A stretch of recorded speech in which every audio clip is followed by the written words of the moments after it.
These days, it's not unusual to see a film centered around genuine female friendships, with the success of movies like The Sisterhood of the Traveling Pants, Bridesmaids, and Girls Trip. Women both in front of and behind the camera have, long overdue, deservedly been getting the opportunity to tell stories exploring complex and nuanced relationships that women have with one another. However, 30 years ago, films featuring largely female rosters were few and far between, which is why 1992's A League of Their Own is such a bright spot in film history.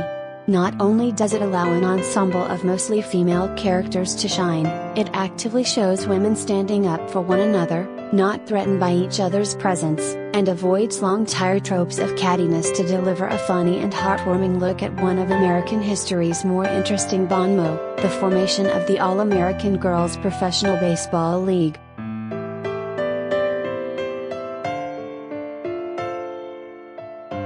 Coming off the success of 1990's Awakenings, which received 3 Academy Award nominations and grossed over $100 million at the box office, Penny Marshall was at the height of her directorial powers when she went into production.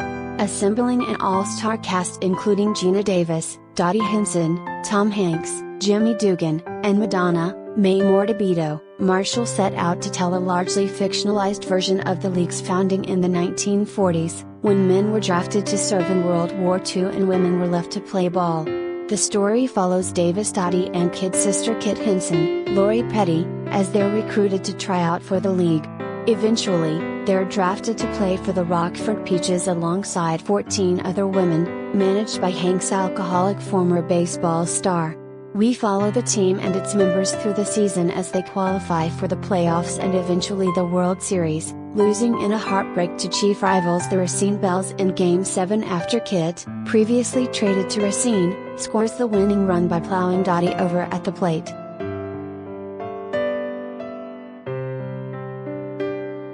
Davis and Petty are Isa's sisters, Davis the level-headed, older, married Dottie, and Petty the young Spitfire kid who just wants a way off of the dairy farm and out of Oregon. It's established from the very beginning that Terry's a natural competitive spirit between the two, but it serves only to bring the best out in each other. In fact, it's because of her love for Kit that Dottie even agrees to be recruited in the first place.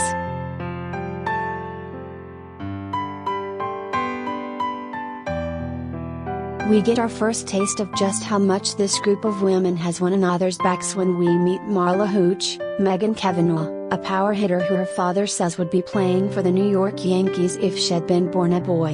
Marla has the innate talent for baseball, but she's not a natural beauty, and the chauvinist recruiter Ernie, played with comedic relish by John Lovitz, wants to leave her behind. When he tells the sisters it's time to go, they drop their bags and refuse to move. They know just how special Marla is and what she can bring to the League. More importantly, they aren't threatened by her talent, they want her to succeed and have the opportunity to prove herself. Where a lesser filmmaker might lean into the jealousy of it all, Marshall remains focused on camaraderie, a winning choice she'll make again and again over the course of the film.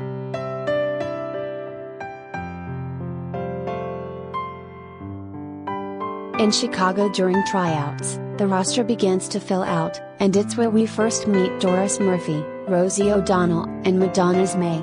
The natural chemistry between the two is noticeable from the jump. They play off one another brilliantly, almost in Abbott and Costello type fashion, except neither is playing straight man here. As entertaining as their bada-bing back and forth is, you feel the love and respect both characters and actresses have for one another.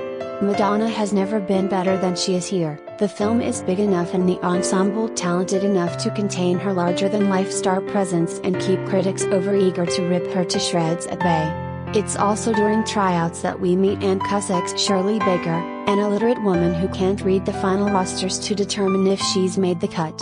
Instead of dismissing her or shunning her, Ann Ramsey's Helen Haley comes to her rescue, helping her figure out that she's been drafted to the Peaches. Not long after, we see Mae teaching Shirley to read, questionable material, to be sure, but in Mae's own words, she's readin', ain't she? There's no othering by any of the characters, nor any kind of inherently classist structure set in place. They've got one mission, to win games, and they realize the only way to do that is to band together.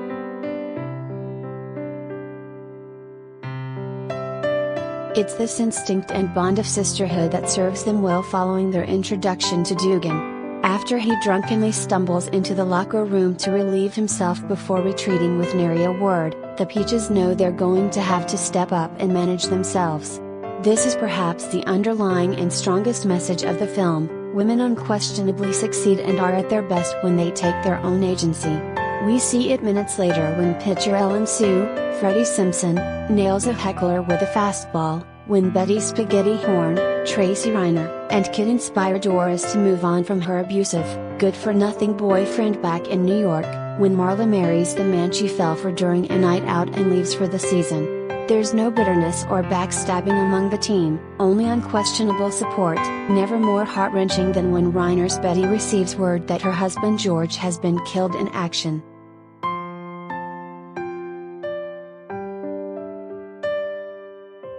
During the film's climactic final game, the atmosphere is understandably tense, but the team spirit is at its highest. From small moments like Bitty Schramm's Evelyn, she at the other end of Hank's iconic, "There's no crying in baseball," being pleased that she finally made the correct connecting throw, to larger beats like Kit's valiant run toward home, we're on the edge of our seats until the final call, which even then leaves us with the eternal question: does Dottie drop the ball on purpose after Kit slams into her? Marshall never gave a definitive answer, and the cast is divided as well. Regardless, we get to see the sisters reconcile before we flash forward to older versions of most of the team members witnessing their induction into the Baseball Hall of Fame.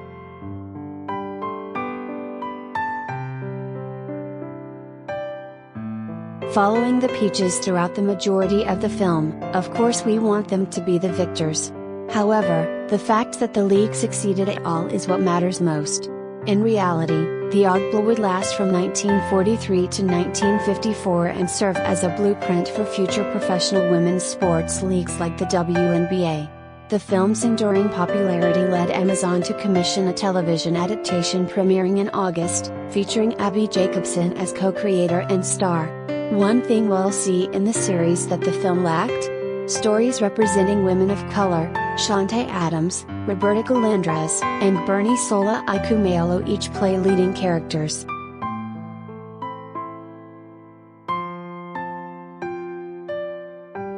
By paying homage to this important moment in women's and sports history, avoiding stereotypical portrayals of female relationships, and by making sisterhood the centerpiece of the story, A League of Their Own is an important milestone in the annals of film history.